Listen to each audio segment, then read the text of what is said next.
rơi, trong tim anh thổn thức nên lời.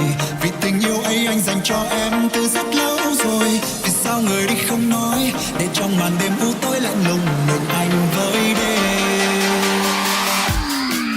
Em vội quên rồi, quên hết rồi những hẹn thề.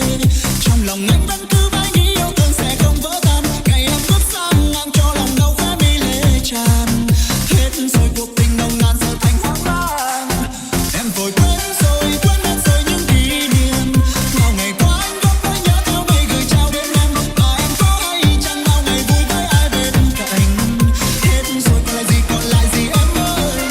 Ngày ta có đôi. Em vội quên rồi, quên hết rồi những hẹn thề. Trong lòng anh vẫn cứ mãi nghĩ yêu thương sẽ không vỡ tan. Ngày em bước sang ngang cho lòng đau khóe mi lệ tràn. Hết rồi cuộc tình nồng nàn giờ thành hoang mang.